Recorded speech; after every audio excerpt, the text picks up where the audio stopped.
이른 아침 북한산 자락에서 새소리가 울려 퍼졌어요. 미나는 창가에서 아버지의 모습을 바라보며 한숨을 내쉬었어요. 준호는 벌써 20년째 같은 등산복을 입고 있었어요. 색이 바래고 여기저기 기운 자국이 있는 그 옷이었죠. 미나는 그 모습을 볼 때마다 마음이 무거워졌어요. 왜 아빠는 저런 낡은 옷만 고집하실까? 다른 집 아버지들처럼 멋진 옷을 입으시면 안 될까? 그런 생각이 들 때마다 죄책감이 밀려왔어요. 아빠, 새 등산복 하나 사드릴까요? 미나가 조심스럽게 말을 꺼냈어요. 하지만 준호는 고개를 저으며 미소를 지었어요.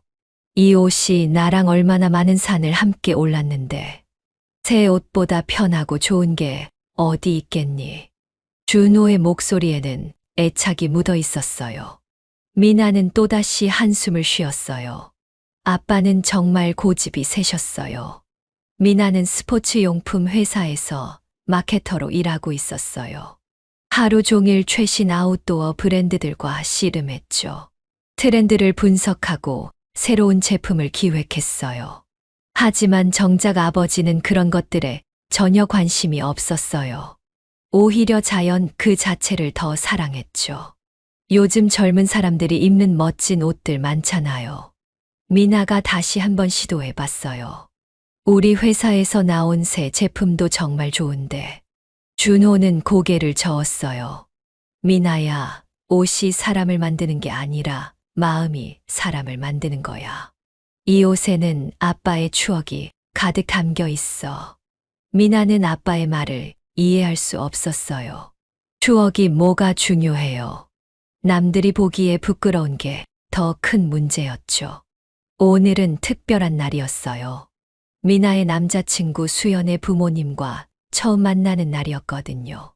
수연의 아버지는 대형 건설회사를 운영하는 성공한 사업가였어요. 어머니는 사교계에서 유명한 인사였죠. 미나는 몇 주 전부터 긴장하고 있었어요. 첫인상이 얼마나 중요한데요. 특히 수연네 부모님은 외모나 격식을 많이 따지신다고 했어요. 아빠, 오늘 옷 좀 신경 써서 입으세요. 미나의 목소리에는 간절함이 묻어 있었어요. 수연이 부모님께 좋은 인상을 드려야 해요. 정말 중요한 날이라고요. 하지만 준호는 평소와 다름없이 낡은 등산복을 입고 나왔어요. 이게 가장 편한 옷인데 뭐. 준호가 어깨를 으쓱했어요. 미나는 아버지의 모습을 보며 가슴이 답답해졌어요. 순간 눈앞이 캄캄해졌어요. 다른 가정의 아버지들처럼 멋진 정장을 입고 나타나는 모습. 그런 모습을 한 번이라도 보고 싶었는데요. 하지만 준호에게는 산과 자연이 전부였어요. 그것이 아버지의 삶이었고 미나는 그것을 바꿀 수 없다는 걸 알고 있었어요. 아빠, 제발 한 번만이라도. 미나가 애원하듯 말했어요. 오늘 하루만이라도 다른 옷을 입어주세요. 준호는 잠시 망설였어요. 딸의 간절한 눈빛을 보니 마음이 아팠거든요. 하지만 결국 고개를 저었어요. 미나야, 아빠는 이 옷이 가장 편해. 다른 옷을 입으면 아빠가 아빠 같지 않아.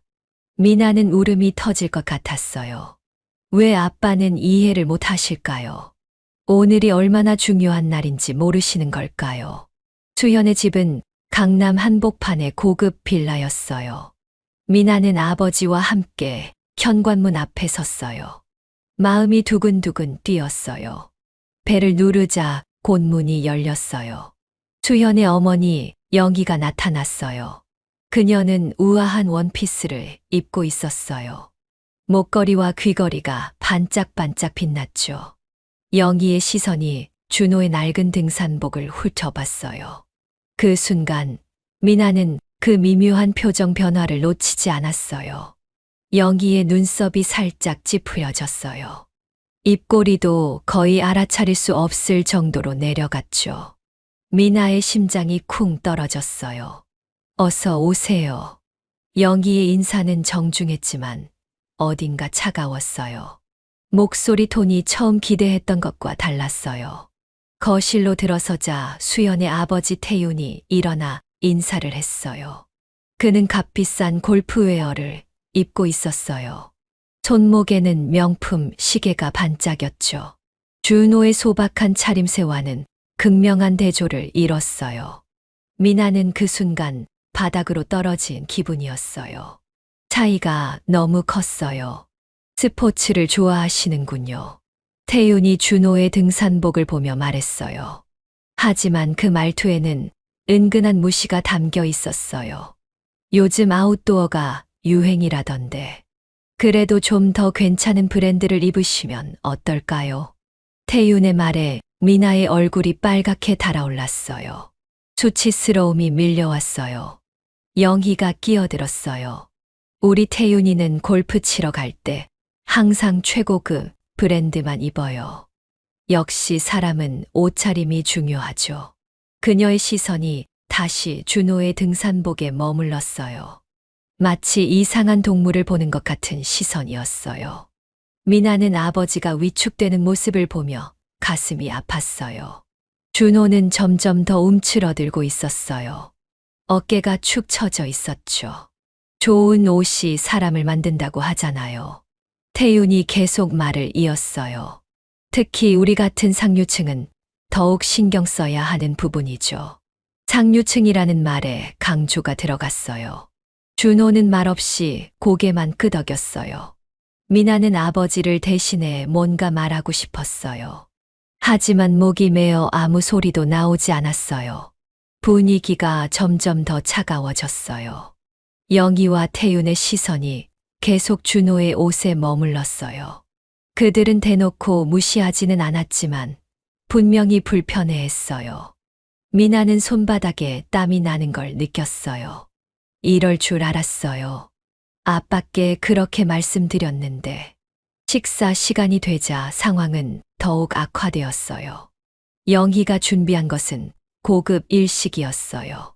모든 것이 격식과 예의를 중시하는 분위기였죠.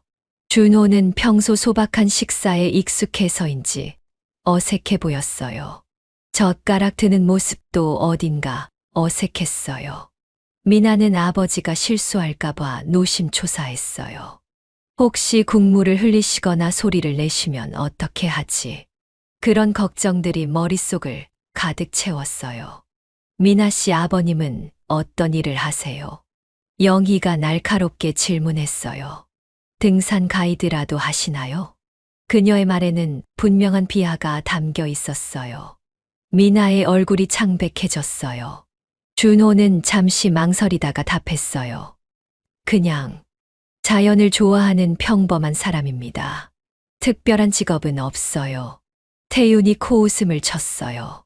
요즘 시대에 그런 취미로는 안 되죠. 골프나 승마 같은 품격 있는 스포츠를 해야 사회생활도 제대로 할 수 있어요. 그의 말은 점점 더 무례해졌어요. 미나는 울음이 터질 것 같았어요. 가슴 속에서 뭔가가 터져나올 것 같았어요. 아빠가 이렇게 무시당하는 모습을 보는 게 너무 괴로웠어요. 아빠는 잘못하신 게 없는데. 미나가 속으로 중얼거렸어요. 하지만 그 말을 밖으로 내뱉을 용기는 없었어요. 분위기가 최악으로 치달았을 때였어요. 영희가 결정적인 말을 던졌어요. 솔직히 말씀드리면 우리 수연이와는 격이 맞지 않는 것 같아요. 이런 차림으로 우리 집에 오시다니. 그녀의 목소리는 차갑고 단호했어요. 미나의 세상이 무너지는 소리가 들렸어요. 머릿속이 하얗게 변했어요. 이게 정말 현실인가요? 지금 이 상황이 진짜인가요? 준호의 얼굴이 창백해졌어요. 그는 고개를 푹 숙였어요. 20년 동안 함께한 그 등산복이 갑자기 부끄러워졌어요. 자신이 딸에게 피해를 주고 있다는 생각이 들었어요. 강씨 부부의 노골적인 무시 앞에서 준호는 말을 잃었어요. 20년간 함께했던 등산복이 갑자기 부끄러운 옷이 된 것 같았어요. 그는 조용히 고개를 숙이고 아무 말도 하지 않았어요. 미나는 아버지의 움츠러든 어깨를 보며 마음이 찢어지는 것 같았어요. 가슴 한가운데가 뻥 뚫린 것 같았죠. 아버님, 우리 집안은 대대로 교육과 품격을 중시해 왔어요. 영희의 공격은 계속되었어요. 목소리가 점점 더 차가워졌어요. 수연이도 해외 명문대를 나왔고 주변 친구들도 모두 상류층 자제들이죠. 솔직히 말해서 미나 씨 아버님과는 너무 차이가 나요. 차이가 난다는 말. 그 말이 미나의 귀에 모처럼 박혔어요. 아빠는 정말 그렇게 부족한 사람일까요? 태윤도 거들었어요. 제가 보기에는 애초에 만날 필요가 없었던 것 같습니다.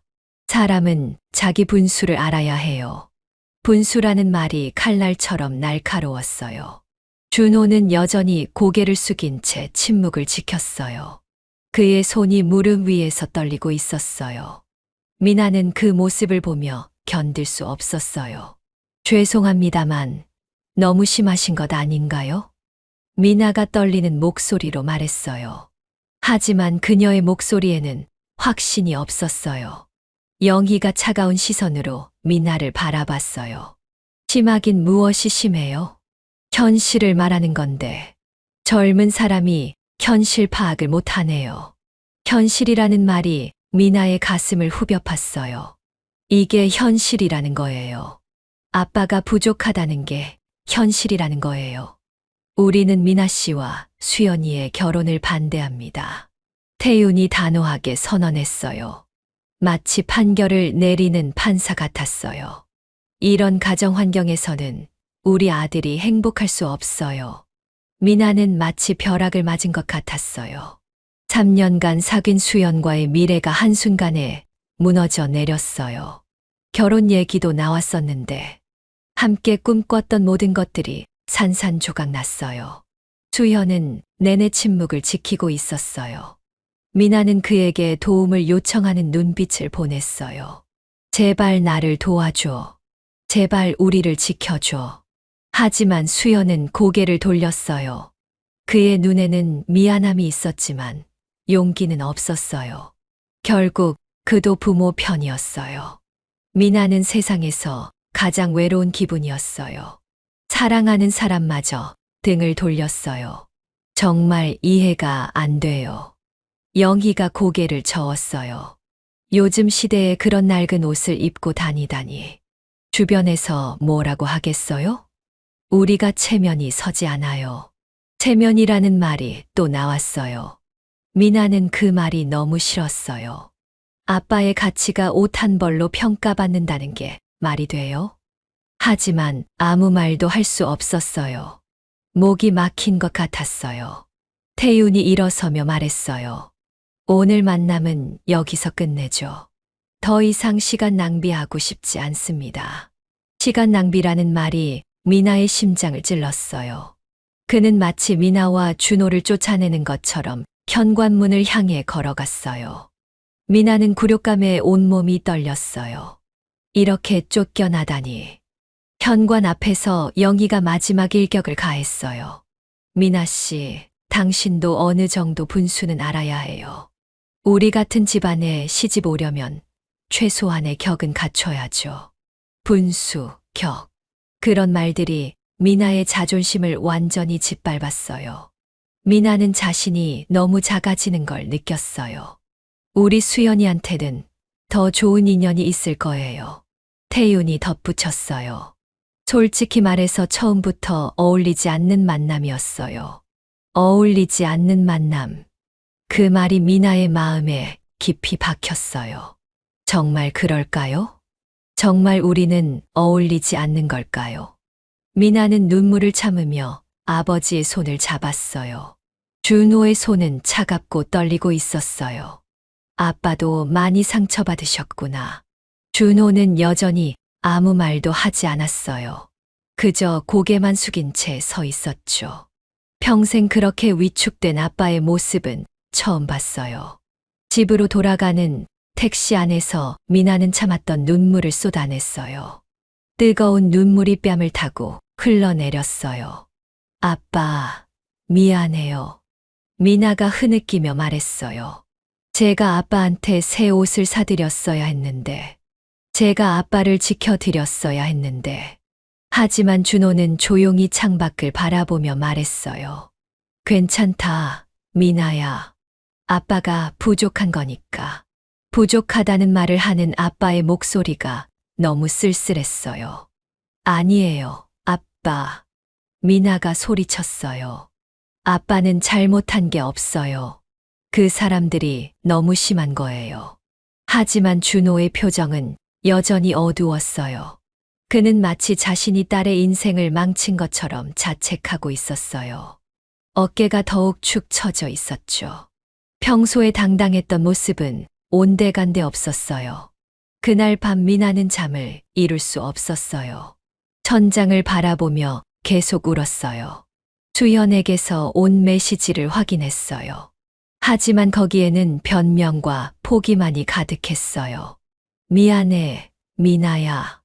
우리 부모님을 설득할 수가 없어. 너무 완고하셔서. 완고하다는 핑계. 결국 그도 미나를 버린 것이었어요. 3년간의 사랑이 하루아침에 무너졌어요. 미나는 핸드폰을 던져버리고 싶었어요. 미나는 아버지 방 앞에서 작은 흐느낌 소리를 들었어요. 평생 강인했던 아버지가 처음으로 우는 소리였어요. 미나는 가슴이 찢어지는 것 같았어요. 아빠가 우신다고요? 그 강한 아빠가 우신다고요? 문틈으로 새어나오는 작은 소리들. 억누르려고 해도 새어나오는 슬픔.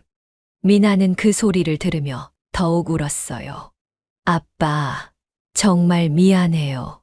제가 아빠를 지켜드리지 못해서 미안해요. 그녀는 강씨 부부에 대한 분노가 치솟았어요. 언젠가 반드시 복수하겠다고 다짐했어요. 아빠를 그렇게 무시한 것을 후회하게 만들어 주겠어요. 다음 날 아침, 준호는 평소보다 일찍 일어나 등산 준비를 했어요. 하지만 그의 움직임은 평소보다 느리고 무거웠어요. 등산복을 입는 모습도 어딘가 주저하는 것 같았어요. 평소에는 당당하게 입던 그 옷이 이제는 부끄러워 보였어요. 미나는 아버지의 상처받은 마음을 보며 더욱 자신을 자책했어요. 모든 것이 자신 때문이라는 생각이 들었어요.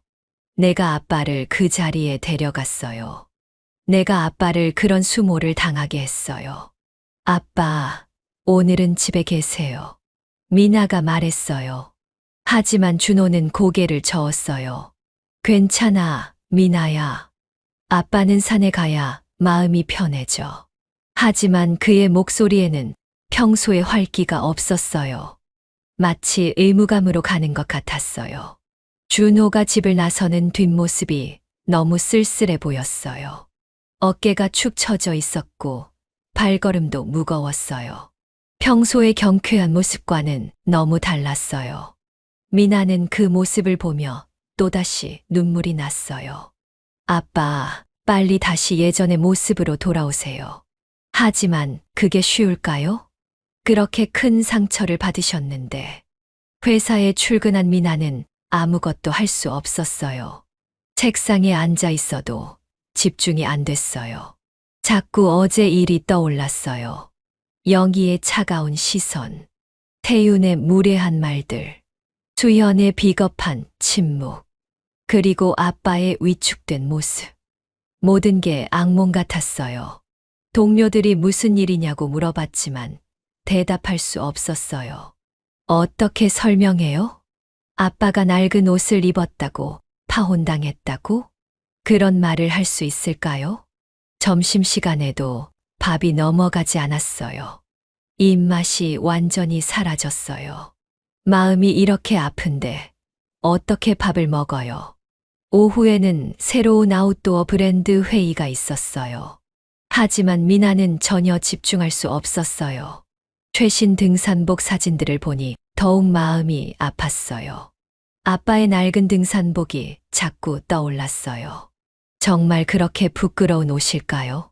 정말 그렇게 가치 없는 옷일까요? 퇴근 시간이 되어 집에 돌아왔어요. 아빠는 아직 산에서 돌아오지 않으셨어요.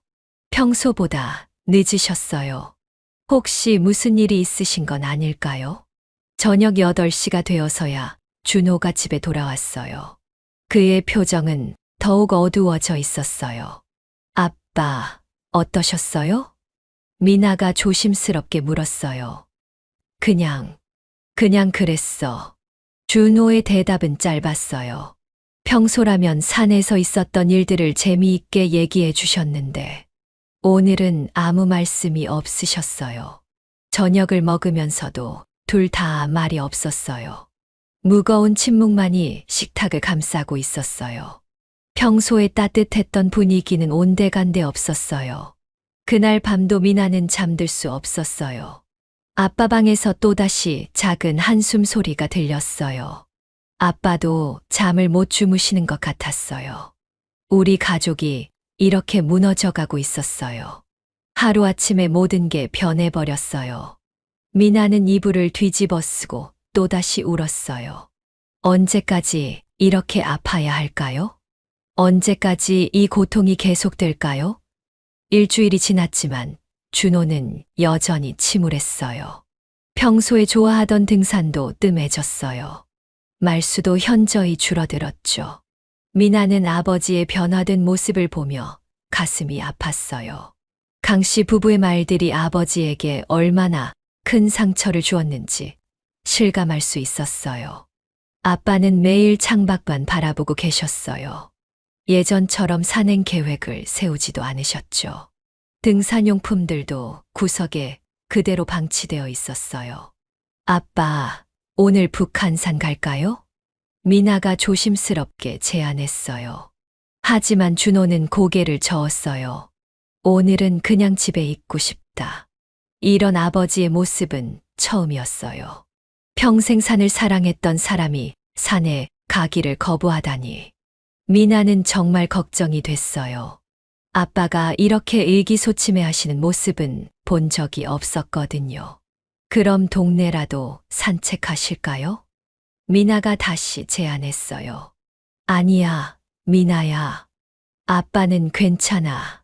하지만 전혀 괜찮아 보이지 않았어요. 준호의 눈에는 생기가 사라져 있었어요. 평소에 반짝이던 눈빛이 흐려져 있었죠. 미나는 회사에서도 집중할 수 없었어요. 새로운 아웃도어 브랜드 마케팅 기획안을 작성해야 했지만요. 자꾸 아버지 생각이 났어요. 동료들이 최신 등산복 브랜드에 대해 이야기할 때마다요. 강씨 부부의 모멸적인 말들이 떠올랐어요. 미나야, 무슨 일 있어? 직장 동료 소영이 걱정스럽게 물었어요. 미나는 겉으로는 괜찮은 척했어요. 하지만 속으로는 분노와 슬픔이 뒤섞여 있었어요. 아무것도 아니에요. 그냥 좀 피곤해서요. 하지만 소영은 눈치를 챘어요. 미나야, 뭔가 큰 일이 있었구나. 얼굴이 완전히 상한 걸 보니까. 미나는 대답하지 않았어요. 어떻게 설명할 수 있을까요? 아빠가 낡은 옷 때문에 무시당했다고? 그런 말을 할 수 있을까요? 집에 돌아온 미나는 아버지가 오래된 등산 사진들을 바라보고 있는 것을 발견했어요. 그 사진들 속의 준호는 지금과는 다르게 환하게 웃고 있었어요. 같은 낡은 등산복을 입고 있었지만요. 그때는 그것이 자랑스러워 보였어요. 활기차고 당당한 모습이었죠. 아빠, 이 사진들 정말 멋져요. 미나가 옆에 앉으며 말했어요. 준호는 쓸쓸하게 미소를 지었어요. 옛날 일이지 뭐. 이제는 나이도 들었고 그의 목소리에는 깊은 상실감이 묻어 있었어요. 자신감이 완전히 사라진 것 같았어요. 아빠가 나이 들었다고요? 아직도 20대 청년들보다 훨씬 잘 올라가시잖아요. 미나가 격려했지만요. 준호는 고개를 저었어요. 그때는 몰랐는데 내가 정말 초라한 사람이었구나. 초라한 사람이라는 말. 강씨 부부의 말이 그를 완전히 위축시켜 버린 것이었어요. 평생의 자신감이 하루아침에 무너져 버렸어요. 아빠는 초라한 사람이 아니에요. 미나가 간절하게 말했어요. 아빠는 정말 멋진 사람이라고요. 하지만 준호는 믿지 않는 것 같았어요. 다른 사람들의 시선이 무서워졌어요. 혹시 모든 사람들이 자신을 그렇게 보는 건 아닐까요? 그날 밤 미나는 아버지의 등산 일지를 발견했어요. 20년간 오른 산들의 기록이 빼곡히 적혀 있었어요. 설악산, 지리산, 한라산, 전국의 명산들을 모두 정복한 기록이었어요. 게다가 날씨와 코스, 주의사항까지 세세하게 기록되어 있었죠. 이게 뭐예요? 미나가 깜짝 놀랐어요. 일지에는 구조 활동 기록들도 있었어요. 길을 잃은 등산객을 도운 기록, 부상당한 사람을 구조한 기록, 악천후에 고립된 사람들을 도운 기록. 정말 많았어요. 미나는 그제서야 아버지가 얼마나 대단한 사람인지 깨달았어요. 단순히 등산을 좋아하는 수준이 아니라요. 진정한 산악 전문가였던 것이에요.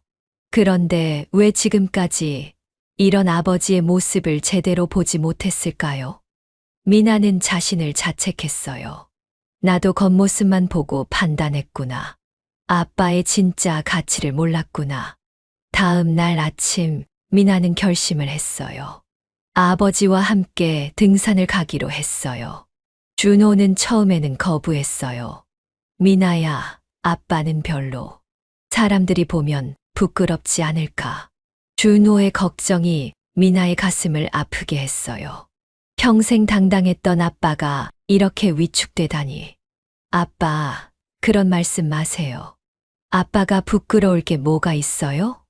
미나는 아버지의 손을 꼭 잡았어요. 하지만 준호의 자신감은 이미 바닥까지 떨어져 있었어요. 강씨 부부의 말들이 그를 완전히 무너뜨려 버린 것이었어요. 그들의 시선이 자꾸 떠올랐어요. 무시하는 듯한 표정들, 비웃는 듯한 말투들. 정말 괜찮을까, 미나야? 준호가 불안하게 물었어요. 다른 사람들이 우리를 어떻게 볼까? 아빠 때문에 너까지 창피하면 어떻게 하지? 아빠가 이렇게 걱정하시는 모습이 너무 안타까웠어요. 평생 누구보다 당당했던 분이에요. 북한산으로 향하는 길에서 준호는 계속 위축된 모습을 보였어요.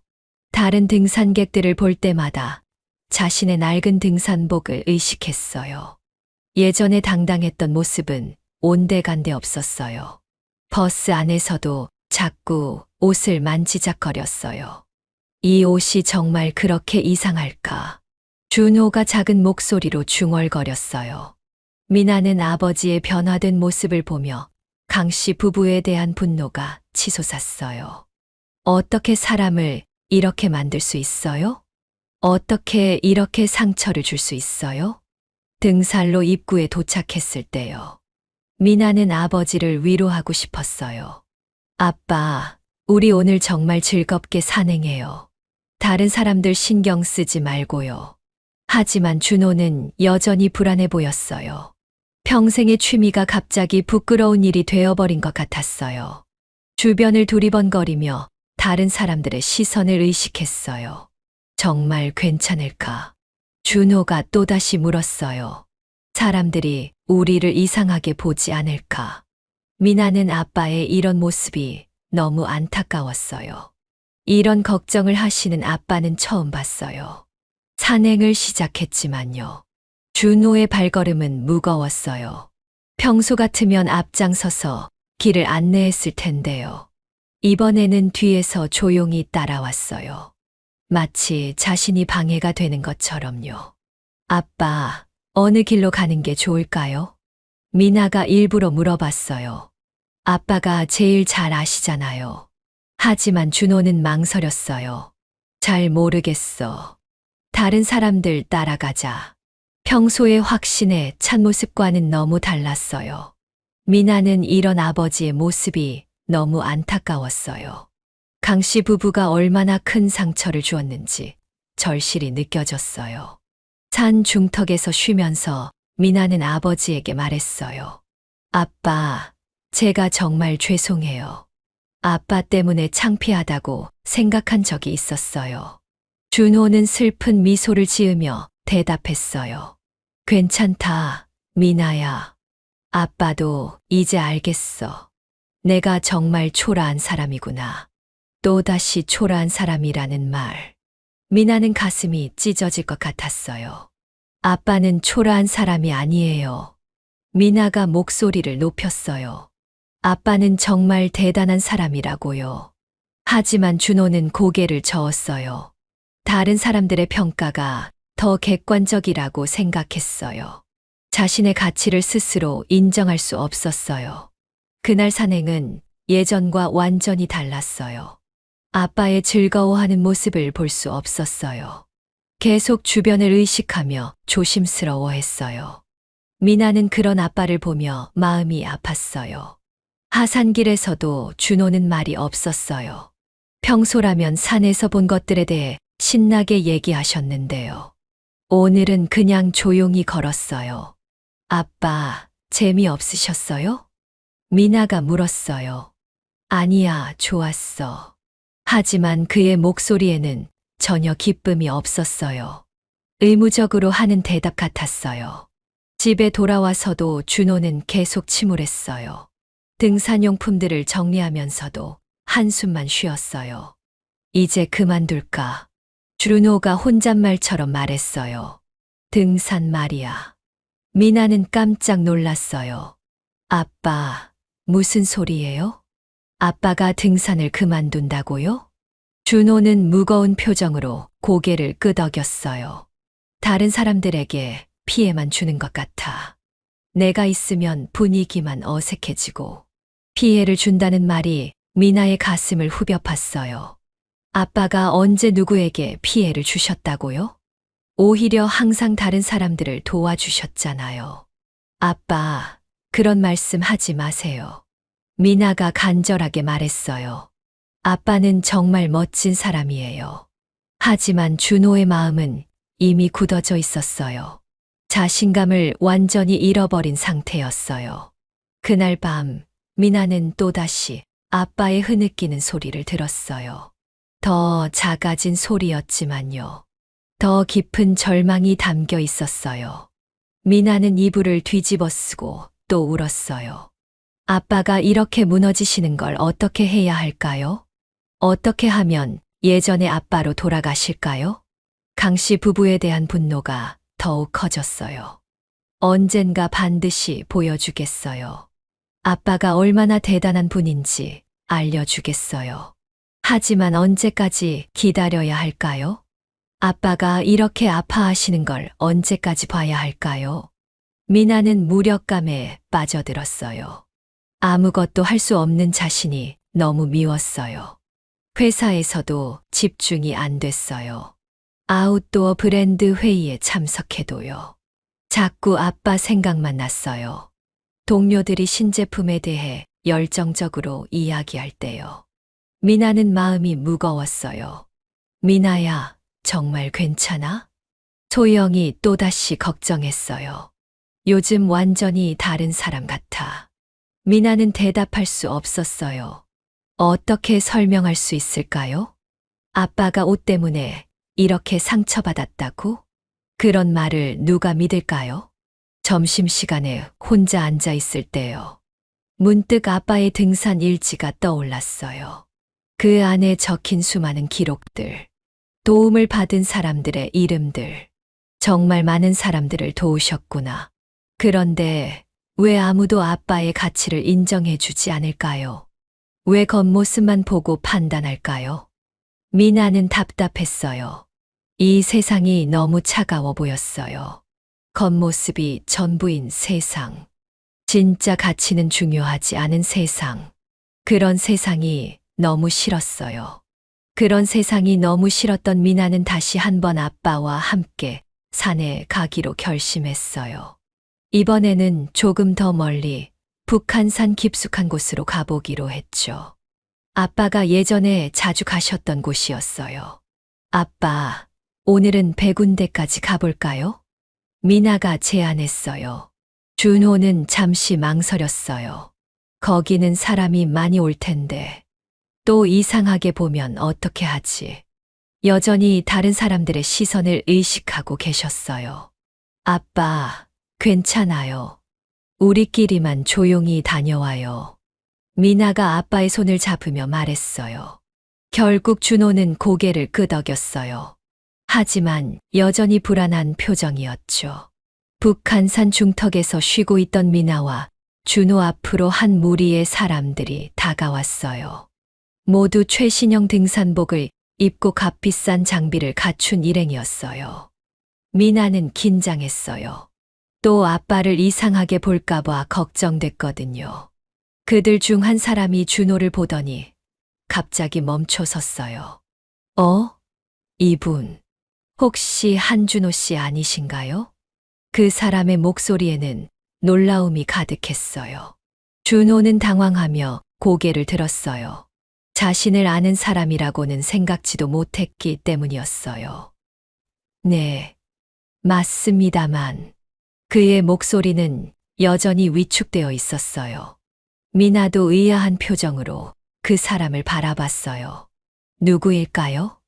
아, 정말 한준호 씨가 맞네요. 그 사람은 흥분하며 말했어요. 저는 김대호라고 합니다. 아웃도어 전문 잡지 기자인데요. 예전에 선생님 기사를 본 적이 있어요. 기사라고요? 준호는 더욱 당황했어요. 자신에 대한 기사라니 전혀 모르는 이야기였어요. 미나도 깜짝 놀랐어요. 아빠에 대한 기사가 있었다고요? 대호는 계속 설명했어요. 지난해 겨울 설악산에서 조난당한 대학생들을 구조하신 분 맞죠? 그때 신문에도 났었는데요. 정말 대단하셨어요. 조난 구조? 미나는 아빠를 놀란 눈으로 바라봤어요. 아빠가 사람들을 구조했다고요? 그런 일이 있었다고요? 준호는 그제서야 기억이 났어요. 하지만 그는 별거 아닌 일이라고 생각했었어요.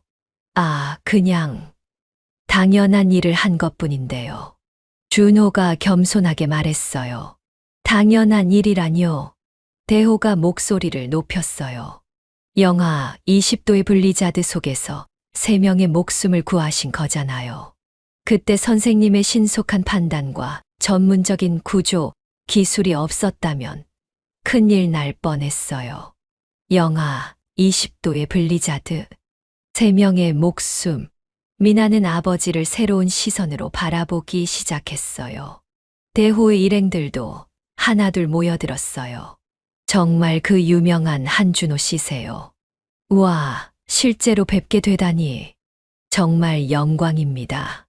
그들의 반응은 준호에게는 당황스러웠지만요. 미나에게는 충격이었어요. 아버지가 이렇게 유명한 사람이었다니.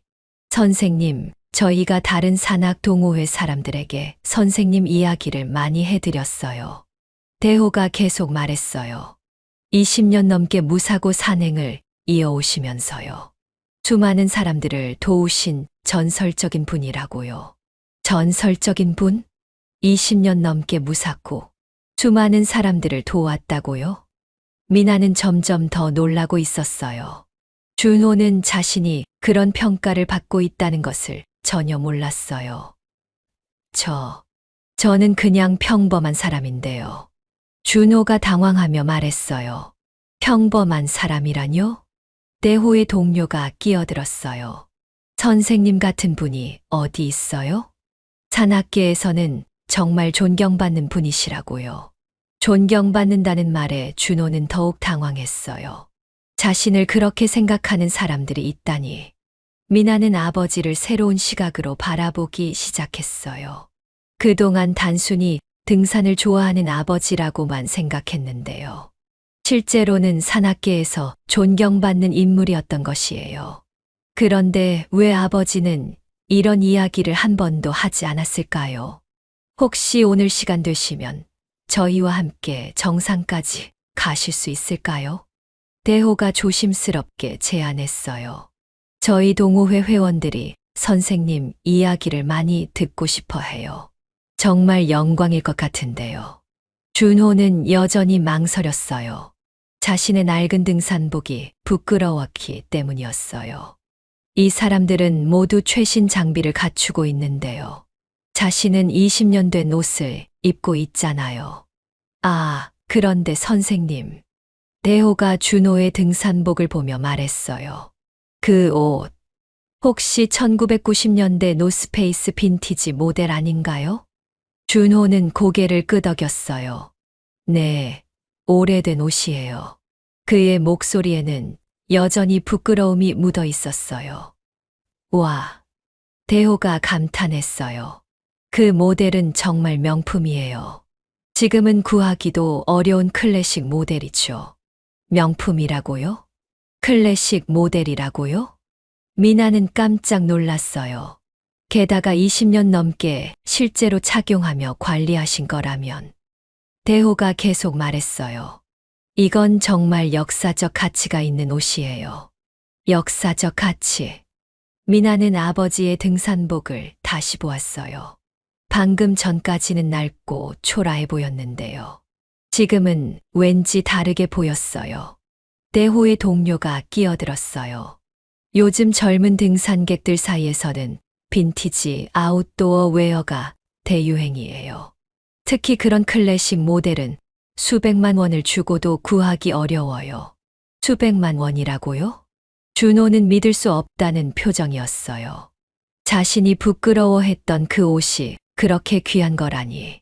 선생님께서 입고 계신 그 옷이야말로 진정한 등산가의 상징이에요. 대호가 진심 어린 목소리로 말했어요. 화려한 최신 브랜드보다 훨씬 더 의미 있고 가치 있는 거죠. 20년간의 산행 경험이 고스란히 담겨 있잖아요. 의미 있고 가치 있다는 말. 준호의 표정이 조금씩 밝아지기 시작했어요. 미나는 갑자기 깨달았어요. 그동안 자신이 얼마나 아버지를 잘못 봤는지, 그리고 강씨 부부가 얼마나 무지했는지. 아버지의 등산복은 부끄러운 것이 아니라 자랑스러운 것이었어요. 그것은 20년간의 경험과 열정이 담긴 소중한 역사였어요. 저희와 함께 정상까지 가주세요. 대호가 다시 한번 부탁했어요. 저희에게는 정말 영광스러운 일이 될 거예요. 선생님 같은 분과 함께 산행할 수 있다니. 준호는 잠시 망설이다가 미나를 바라봤어요. 미나는 미소를 지으며 고개를 끄덕였어요. 이제야 진짜 아버지의 모습을 보게 된 것 같았어요. 그럼 함께 가보죠. 준호가 조심스럽게 말했어요. 목소리에 조금씩 활기가 돌아오고 있었어요. 일행은 함께 정상을 향해 출발했어요. 이번에는 준호의 발걸음이 조금 더 가벼워 보였어요. 대호와 그의 동료들은 계속 준호에게 질문을 했어요. 선생님, 그때 설악산에서는 어떻게 길을 찾으셨어요? 악천후에서 방향 감각을 잃지 않는 비결이 있나요? 응급처치는 어떻게 배우셨어요? 준호는 처음에는 당황했지만요. 점점 자연스럽게 대답하기 시작했어요. 산에서는 항상 겸손해야 해요. 자연을 무시하면 큰일 나거든요. 그리고 다른 사람을 도울 준비를 항상 해야 하죠. 준호의 목소리에 조금씩 자신감이 돌아오고 있었어요. 20년간 쌓인 경험과 지혜가 묻어나는 말들이었어요. 미나는 이런 아빠의 모습을 처음 봤어요. 다른 사람들이 진심으로 존경하는 아빠의 모습을. 정말 자랑스러웠어요. 선생님, 정말 많이 배우고 있어요. 대호의 동료가 말했어요. 이런 귀중한 이야기를 들을 수 있다니. 책에서는 배울 수 없는 진짜 경험담이네요. 진짜 경험담이라는 말에 준호의 가슴이 뭉클했어요. 자신의 경험이 다른 사람들에게 도움이 된다니. 그동안 별것 아니라고 생각했던 일들이 사실은 소중한 것이었어요. 산행을 계속하면서 준호는 점점 더 활기를 되찾았어요. 평소의 산에 대한 해박한 지식을 자연스럽게 나누기 시작했어요. 저 나무는 신갈나무예요. 가을에는 정말 아름다운 단풍을 보여주죠. 그리고 저기 보이는 바위는 준호의 설명을 들으며 모든 사람들이 감탄했어요. 정말 해박한 지식이었어요. 20년간 산을 다니며 쌓은 경험이 우러나오는 설명이었죠. 미나는 아빠를 새로운 시선으로 바라봤어요. 이런 아빠의 모습을 왜 이제야 보게 된 걸까요? 항상 곁에 계셨는데, 이렇게 멋진 분이셨는데. 아빠, 정말 대단해요. 미나가 작은 목소리로 말했어요. 준호는 딸의 말에 미소를 지었어요. 오랜만에 진짜 미소였어요. 그날의 산행은 특별했어요. 준호는 자신의 가치를 조금씩 되찾아가고 있었어요. 다른 사람들의 진심 어린 존경을 받으며요. 자신이 그동안 해온 일들이 의미 있는 것이었다는 걸 깨달았어요. 미나도 아빠에 대해 새롭게 알게 됐어요. 겉모습으로 판단하면 안 된다는 것을, 진정한 가치는 따로 있다는 것을, 그리고 아빠가 정말 자랑스러운 분이라는 것을. 정상에 가까워질수록 준호의 발걸음은 더욱 가벼워졌어요. 오랜만에 자신감을 되찾는 것 같았어요. 미나는 그런 아빠의 모습을 보며 행복했어요. 드디어 예전의 아빠가 돌아오시는 것 같았어요. 하지만 이것은 시작에 불과했어요. 더 큰 일들이 기다리고 있었거든요. 더 큰 일들이 기다리고 있다는 것을 아무도 예상하지 못했어요. 정상으로 향하는 길에서 날씨가 급변하기 시작했어요. 맑았던 하늘에 갑자기 먹구름이 몰려들더니요. 바람이 거세게 불기 시작했어요. 날씨가 이상한데요. 대호 일행 중 한 명이 걱정스럽게 말했어요. 다른 사람들도 하늘을 올려다보며 불안해했어요. 하지만 준호는 침착하게 하늘을 살펴봤어요. 구름의 움직임을 자세히 관찰했죠. 바람의 방향도 확인했어요. 비가 올 것 같습니다. 준호가 조용히 말했어요. 그것도 꽤 많이요. 비 정도야 괜찮죠. 대호 일행 중 한 명이 가볍게 말했어요. 우비도 준비했으니까요. 하지만 준호는 고개를 저었어요. 이 날씨는 단순한 비가 아닙니다. 그의 목소리에는 20년 경험의 확신이 담겨 있었어요.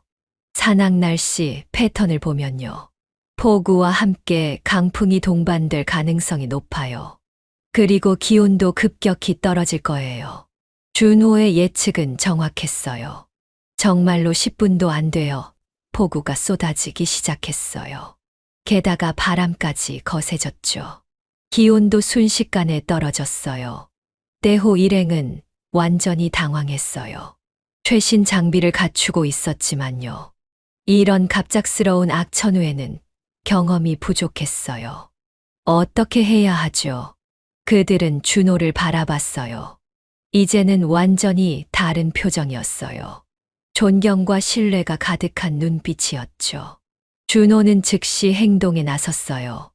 20년간 쌓인 경험이 발휘되는 순간이었어요. 일단 모두 이쪽으로 오세요. 준호가 차분하게 지시했어요. 저 바위 뒤가 바람을 피할 수 있는 최적의 장소입니다. 그는 지형을 정확히 파악하고 있었어요. 어느 곳이 안전한지 한눈에 알아봤죠. 빨리 움직이세요. 날씨가 더 악화되기 전에요. 그의 지시에 따라 모든 사람들이 안전한 곳으로 대피했어요. 정말 완벽한 판단이었어요. 바위 뒤쪽은 바람이 거의 들어오지 않았어요. 배낭에서 비닐과 로프를 꺼내세요. 준호가 차분하게 지시했어요. 이런 날씨에는 체온 유지가 가장 중요합니다. 젖은 옷을 입고 있으면 저체온증에 걸릴 수 있어요. 그는 능숙하게 임시 천막을 만들기 시작했어요. 20년간 쌓인 경험이 빛을 발하는 순간이었어요. 손놀림이 정말 빨랐어요. 마치 이런 상황을 수백 번 겪어본 것 같았어요. 미나는 아버지의 모습을 경이롭게 바라봤어요. 평소에는 소극적이고 위축되어 있던 아버지가요. 위기 상황에서는 완전히 다른 사람이 되어 있었어요. 그의 모든 움직임이 정확하고 신속했어요. 이것이 진짜 아버지의 모습이었어요. 선생님, 정말 대단하세요. 대호가 감탄했어요. 이런 응급 상황에서 이렇게 침착하게 대응하시다니. 어떻게 이렇게 빨리 판단하실 수 있어요? 준호는 쑥스럽게 미소를 지었어요. 그냥 오래 하다 보니 자연스럽게 익힌 것뿐이에요. 산에서는 이런 일이 자주 있거든요. 하지만 그의 겸손한 말과 달리요. 모든 사람들은 준호의 전문성에 감탄하고 있었어요. 폭우가 계속되는 가운데요. 준호는 모든 사람의 안전을 체크했어요. 혹시 젖은 옷 있으신 분은 즉시 갈아입으세요. 저체온증이 위험합니다. 양말도 확인해 보세요. 발가락 감각이 없어지면 바로 말씀하시고요. 그는 마치 전문 가이드처럼 모든 상황을 통제하고 있었어요. 세심하고 정확한 판단이었죠. 물도 조금씩 마시세요. 하지만 너무 많이 마시면 안 돼요. 체온이 더 떨어질 수 있거든요. 준호의 모든 조언이 정확했어요. 20년간의 경험에서 우러나오는 지혜였죠. 1시간 정도 지나자 비가 그치기 시작했어요. 하지만 준호는 서두르지 않았어요. 아직 산길이 미끄러우니까요. 조금 더 기다렸다가 움직이는 게 좋겠습니다. 안전이 최우선이에요. 그의 신중함이 모든 사람의 안전을 보장했어요. 선생님, 오늘 정말 많이 배웠습니다. 대호의 동료가 진심으로 말했어요. 최신 장비보다 경험이 얼마나 중요한지 깨달았어요. 책에서 있는 것과 실제는 정말 다르네요. 준호는 겸손하게 대답했어요. 산은 겸손하게 대해야 하는 곳이에요. 자연 앞에서는 모두가 초보자죠. 항상 배우고 또 배워야 해요. 그의 말에는 깊은 철학이 담겨 있었어요. 20년간 자연과 함께하며 깨달은 지혜였죠. 비가 완전히 그친 후요. 일행은 다시 정상을 향해 출발했어요. 이번에는 준호가 자연스럽게 선두에 서서 길을 안내했어요. 그의 발걸음은 확실했어요. 위기를 극복한 후에 자신감이 넘쳤어요. 미나는 이런 아버지가 정말 자랑스러웠어요. 아빠, 정말 멋있어요. 미나가 작은 목소리로 말했어요. 준호는 딸의 말에 환하게 웃었어요. 오랜만에 보는 진짜 웃음이었어요. 자신감이 돌아온 웃음이었죠. 정상으로 가는 길에서 준호는 계속 안전 수칙을 알려줬어요. 이런 날씨 다음에는 낙석 위험이 높아져요. 항상 위를 확인하면서 걸으세요. 그리고 발밑도 조심하고요. 젖은 바위는 정말 미끄러워요. 모든 조언이 실용적이고 중요한 것들이었어요. 실제 경험에서 나온 소중한 지식들이었죠. 정상에 도착했을 때요. 모든 사람들이 준호에게 감사 인사를 했어요. 선생님 덕분에 안전하게 올라올 수 있었어요. 정말 많은 것을 배웠습니다. 이런 경험을 할 수 있어서 정말 행운이었어요. 준호는 오랜만에 진짜 미소를 지었어요. 자신감을 되찾은 것 같았어요. 자신의 가치를 다시 인정하게 된 거예요. 미나는 아버지를 새로운 시각으로 바라봤어요. 그는 단순한 등산 애호가가 아니라요. 진정한 산악 전문가였어요. 자연을 읽고 위험을 예측하고요. 사람들을 안전하게 지키는 능력을 가진 소중한 사람이었어요. 강씨 부부가 얼마나 큰 실수를 했는지 깨달았어요. 겉모습만 보고 판단했다니요.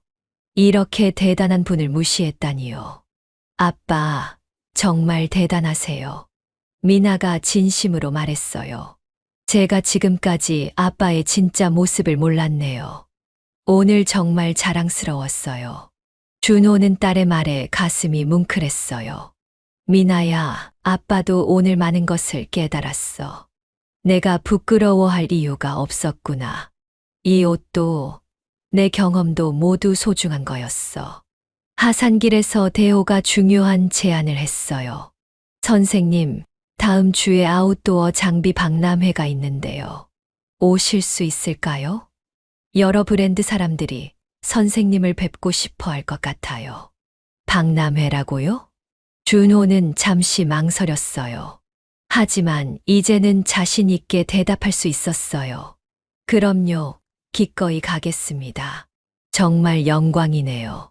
그의 목소리에는 확신이 담겨 있었어요. 더 이상 주저하지 않았어요. 자신의 가치를 인정하게 된 거예요. 미나는 아빠의 변화된 모습을 보며 기뻤어요. 드디어 예전에 당당했던 아빠가 돌아오셨어요. 아니, 예전보다 더 멋진 모습이었어요. 자신의 진짜 가치를 깨달은 아빠였거든요. 아빠, 박람회에서 정말 많은 사람들이 아빠를 존경할 거예요. 미나가 말했어요. 아빠의 진짜 모습을 보게 되면요. 모두 깜짝 놀랄 거예요.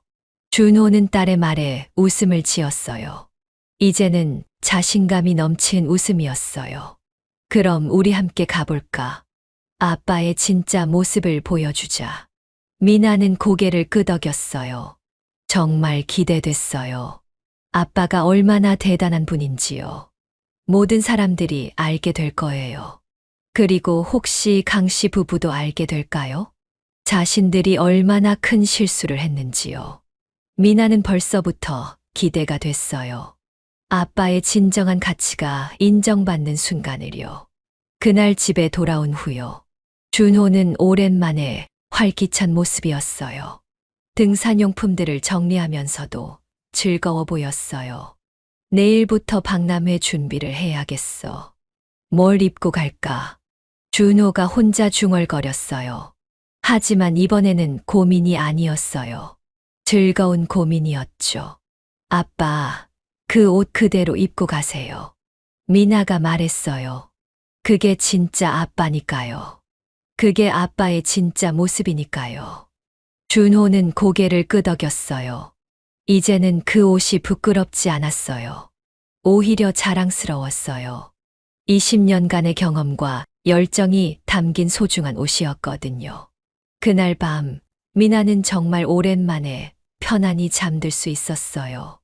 아빠가 다시 예전의 모습을 되찾으셨으니까요. 아니, 더 멋진 모습이 되셨으니까요. 내일부터는 정말 기대됐어요. 아빠의 진정한 가치가 세상에 알려질 거예요. 내일부터는 정말 기대된다고 생각했던 미나의 예상은 틀리지 않았어요. 일주일 후 아웃도어 장비 박람회가 열리는 코엑스의 준호와 미나가 도착했어요. 준호는 평소와 같이 20년 된 등산복을 입고 있었어요. 하지만 이제는 부끄러워하지 않았어요. 오히려 당당했어요. 이 옷에 담긴 이야기와 경험을 자랑스러워했거든요. 아빠, 긴장되세요? 미나가 물었어요. 아니야, 미나야. 준호가 웃으며 대답했어요. 오히려 기대돼. 내 진짜 모습을 보여줄 수 있어서 말이야. 준호의 목소리에는 확신이 담겨 있었어요. 일주일 전과는 완전히 다른 모습이었어요. 박람회장에는 수많은 아웃도어 브랜드들이 부스를 차리고 있었어요. 최신 기술이 적용된 화려한 장비들이 즐비했어요. 미나는 회사 업무로 이런 곳에 자주 왔지만요. 아버지와 함께 오기는 처음이었어요. 그런데 이번에는 기분이 달랐어요. 아빠가 이런 곳에 어울리지 않는다는 생각이 들지 않았어요. 오히려 이런 곳에서 가장 중요한 분이라는 생각이 들었어요. 대호가 먼저 그들을 맞이했어요. 한준호 선생님, 오늘 정말 감사합니다. 여러 브랜드 관계자들이 선생님을 뵙고 싶어 해요. 정말 기대하고 계세요. 그의 안내로 준호와 미나는 박람회장을 둘러보기 시작했어요. 여러 부스를 돌아다니던 중요. 갑자기 웅성거림이 일었어요. 박람회장 입구 쪽에서 정장을 입은 중년 남성 몇 명이 들어오고 있었어요. 주변 사람들이 모두 그쪽을 바라봤어요. 저 분이 누구세요? 미나가 물었어요. 김철수 회장님이에요. 대호가 대답했어요. 국내 최대 아웃도어 브랜드 K마운틴의 창립자시죠. 아웃도어 업계의 전설적인 인물이세요. 김철수 회장은 박람 회장을 둘러보다가 갑자기 준호를 발견했어요. 그의 표정이 놀라움으로 바뀌었어요. 눈이 커지더니 입이 벌어졌어요. 김 회장은 주변 사람들을 제치고 빠르게 준호에게 다가왔어요. 마치 오랫동안 찾던 사람을 만난 것처럼요.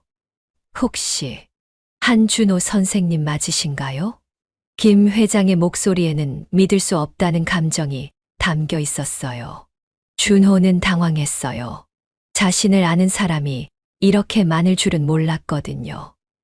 네, 맞습니다만. 준호가 어색하게 대답했어요. 김 회장은 깊숙이 허리를 숙이며 정중하게 인사했어요. 90도로 깊게 숙인 인사였어요. 안녕하세요, 선생님. 저는 K마운틴의 김철수입니다. 정말 뵙게 되어서 영광입니다. 회장이 이렇게 정중하게 인사하다니. 주변 사람들이 모두 놀라며 바라봤어요. 무슨 일이 일어나고 있는 거예요? 회장님, 준호는 더욱 당황했어요. 왜 이런 큰 회사의 회장이 자신에게 인사를 하는지 이해할 수 없었어요. 미나도 놀란 표정이었어요. 주변 사람들이 하나둘 모여들기 시작했어요. 김철수 회장이 설명했어요. 선생님, 제가 20년 전 설악산에서 조난당했을 때를 기억하지 못하시겠지만 그의 목소리가 떨리고 있었어요. 그때 저를 구해주신 분이 선생님이세요. 조난에서 구해줬다고요? 20년 전에? 준호는 잠시 생각해보더니 기억이 났어요. 아, 그때 대학생. 혹시 그 친구들 중 한 명이었나요? 김 회장이 고개를 끄덕였어요. 네, 맞습니다. 김 회장이 흥분했어요. 제가 대학교 2학년 때였어요. 친구들과 무모하게 겨울 산행을 갔다가 조난당했는데요. 선생님이 구해주셨죠. 그때 선생님이 아니었다면 제가 지금 여기 있을 수 없었어요. 주변 사람들이 웅성거리기 시작했어요. K마운틴 회장이 이렇게 정중하게 인사하는 이유를 알게 된 거예요. 미나는 아버지를 자랑스럽게 바라봤어요. 아버지가 얼마나 많은 사람들의 생명을 구했는지 새삼 깨달았어요. 그뿐만 아니라요. 김 회장이 계속 말했어요. 목소리에 감동이 가득했어요. 선생님께서 그때 해주신 말씀이 제 인생을 바꿨어요. 사는 정복하는 것이 아니라 배우는 곳이다라고 하셨죠. 그 말씀이 제가 이 사업을 시작하게 된 계기였어요. 한마디의 말이 사람의 인생을 바꿨다고요? 준호는 믿을 수 없었어요. 자신이 그냥 한 말이 그렇게 큰 영향을 줬다니. 김 회장은 준호의 낡은 등산복을 유심히 바라봤어요. 그의 눈에 눈물이 맺혔어요. 선생님, 혹시 그 옷, 제가 맞춰드린 첫 번째 제품 아닌가요? 준호는 놀라며 고개를 끄덕였어요. 네, 20년 전에 받은 옷인데 어떻게 기억하시는지. 맞습니다. 김 회장이 감격했어요. 목소리가 떨리고 있었어요. 제가 K마운틴을 창립하고 첫 번째로 만든 제품이에요. 선생님께 감사의 뜻으로 드린 거였죠. 그런데 아직도 입고 계시다니 정말 감동입니다. 첫 번째 제품이라고요? 감사의 뜻으로 드린 거라고요? 주변 사람들이 더욱 놀라며 바라봤어요. 그 낡은 옷에 그런 의미가 있었다니. 박람 회장 분위기가 완전히 바뀌었어요. 김철수 회장이 한준호에게 보이는 존경심을 보고요. 모든 사람들이 준호를 새로운 시각으로 바라보기 시작했어요. 저분이 바로 전설적인 한준호 선생님이구나. 20년 전 그 구조 영웅 말이야. K마운틴 회장님이 그렇게 존경하는 분이시라니. 사람들의 속삭임이 들려왔어요. 모두 경이로운 눈빛으로 준호를 바라봤어요. 김 회장이 제안했어요. 선생님, 저희 회사의 명예 고문을 맡아주실 수 있을까요? 선생님 같은 분의 경험과 철학이 저희에게는 정말 필요해요. 아웃도어 정신의 진정한 의미를 알려주세요. 명예 고문이라고요? 준호는 믿을 수 없다는 표정이었어요. 자신 같은 평범한 사람에게 이런 제안을 하다니. 제가 그런 자격이 있을까요? 준호가 겸손하게 물었어요. 김 회장은 단호하게 대답했어요. 물론이죠. 선생님보다 자격 있는 분이 어디 있겠어요? 진정한 아웃도어 정신을 가진 분이잖아요. 겉모습이 아니라 진짜 가치를 아는 분이세요. 그 순간 박람 회장 입구에서 소동이 일었어요. 강태윤과 영희가 들어오고 있었어요. 그들은 K마운틴 부스의 VIP 고객으로 초대받아 온 것이었어요. 미나는 그들을 보는 순간 온몸이 굳어졌어요. 가슴이 쿵 떨어지는 느낌이었어요. 강씨 부부도 김철수 회장과 한준호가 대화하는 모습을 봤어요. 하지만 그들은 준호가 누구인지 알아보지 못했어요. 일주일 전과는 완전히 다른 분위기의 준호였거든요. 당당하고 자신감 넘치는 모습이었어요. 게다가 수많은 사람들이 둘러싸고 있었죠. 저 사람이 누구지? 태윤이 영희에게 속삭였어요. K마운틴 회장님이 저렇게 정중하게 대하는 걸 보니 정말 대단한 사람인가 봐. 영희도 고개를 끄덕였어요. 옷차림은 좀 평범하지만 분위기가 범상치 않네. 그들은 아직 준호를 알아보지 못했어요. 김 회장이 큰 소리로 말했어요. 여러분, 오늘 우리 박람회에 정말 특별한 분이 오셨습니다. 박람회장 전체에 울려 퍼지는 목소리였어요. 한국 아웃도어계의 전설 한준호 선생님이십니다. 박람회장 전체가 박수로 들썩였어요. 사람들이 모두 준호를 바라보며 박수를 쳤어요. 강씨 부부는 그제서야 준호를 알아봤어요. 영희의 얼굴이 창백해졌어요. 저 사람이 혹시 그때 그 사람? 태윤도 믿을 수 없다는 표정이었어요. 일주일 전에 자신들이 무시하고 모욕했던 그 사람이요. 이렇게 존경받는 인물이었다니. 그들은 얼마나 큰 실수를 했는지 깨달았어요. 가슴이 철렁 내려앉는 기분이었어요. 김 회장이 준호에게 말했어요. 선생님, 이번 기회에 저희와 함께 새로운 브랜드 라인을 만들어 보시면 어떨까요? 준호 컬렉션이라고 해서요. 진정한 아웃도어 정신을 담은 제품 라인 말이에요. 준호 컬렉션이라고요? 준호는 더 이상 망설이지 않고 대답했어요. 영광입니다. 기꺼이 함께 하겠습니다. 박람 회장이 축제 분위기가 되었어요. 수많은 사람들이 준호와 사진을 찍고 싶어 했어요. 여러 언론사에서 인터뷰를 요청했어요. 선생님, 진정한 아웃도어 정신이란 뭔가요? 기자가 질문했어요. 준호는 잠시 생각하더니 대답했어요. 겉모습이 아니라 마음이에요. 자연을 사랑하고 다른 사람을 도우려는 마음. 그것이 진정한 아웃도어 정신이죠. 그의 말에 모든 사람들이 고개를 끄덕였어요. 정말 깊이 있는 답변이었어요. 미나는 아버지의 당당한 모습을 보며 가슴이 벅찼어요. 이제야 진짜 아버지를 세상에 보여줄 수 있게 된 거예요. 강씨 부부는 멀리서 이 광경을 바라보며 후회했어요. 자신들이 얼마나 어리석었는지요. 그리고 얼마나 소중한 인연을 스스로 망쳤는지 깨달았어요. 태윤이 영희에게 속삭였어요. 우리가 정말 큰 실수를 했구나. 저런 대단한 분을. 영희도 고개를 끄덕였어요. 정말 바보 같았어. 겉모습만 보고 판단하다니. 하지만 이미 늦었어요.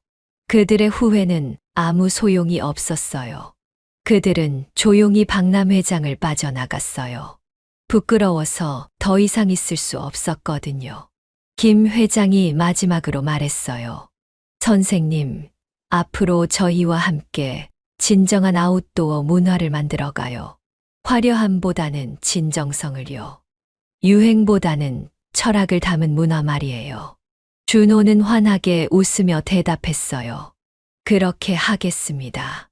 진정한 가치를 알리는 일이라면 기꺼이 함께 하겠어요. 그날 저녁 집으로 돌아온 미나와 준호는 오랜만에 마음 편히 대화를 나눴어요. 아빠, 오늘 정말 자랑스러웠어요. 미나가 진심으로 말했어요. 제가 아빠 딸이라는 게 정말 기뻐요. 준호는 딸의 손을 꼭 잡으며 대답했어요. 미나야, 아빠도 오늘 깨달았어. 진정한 가치는 겉모습이 아니라 마음 속에 있다는 걸. 그리고 무엇보다요. 준호가 계속 말했어요. 너 같은 딸이 있어서 아빠는 정말 행복해. 내가 아빠를 자랑스러워해 주니까 아빠도 용기가 났어. 미나는 눈물이 글썽했어요. 아빠, 앞으로는 제가 아빠를 더 자랑스럽게 만들어 드릴게요. 아빠의 진짜 가치를 더 많은 사람들에게 알려드릴게요. 그 밤 준호는 오래된 등산 일지를 펼쳐놓고 새로운 페이지에 글을 썼어요. 오늘 나는 진정한 자신을 되찾았다. 그리고 가장 소중한 것은 자연과 함께하는 마음이라는 걸 깨달았다. 그리고 그것을 나누는 사랑임을 다시 한번 확인했다. 창밖으로는 북한산이 평화롭게 잠들어 있었어요. 내일부터 준호의 새로운 인생이 시작될 거예요. 진정한 가치가 인정받는 인생이요. 미나도 새로운 꿈을 꾸기 시작했어요. 아빠와 함께 진정한 아웃도어 문화를 만들어가는 꿈을요. 겉모습이 아니라 진짜 가치가 중요한 세상을 만드는 꿈을요. 그리고 강씨 부부는 자신들의 어리석음을 평생 후회하며 살게 될 거예요. 진정한 가치를 알아보지 못한 대가를 치르면서요. 하지만 준호와 미나에게는 더 이상 중요하지 않았어요. 그들에게는 더 큰 꿈과 희망이 있었거든요. 자연과 함께하는 삶의 아름다움을 세상에 알리는 일. 진정한 가치가 인정받는 세상을 만드는 일. 그것이 그들의 새로운 목표였어요. 이야기는 여기서 끝나지만요. 준호와 미나의 진짜 인생은 이제 시작이었어요. 진정한 가치가 빛나는 아름다운 인생이요.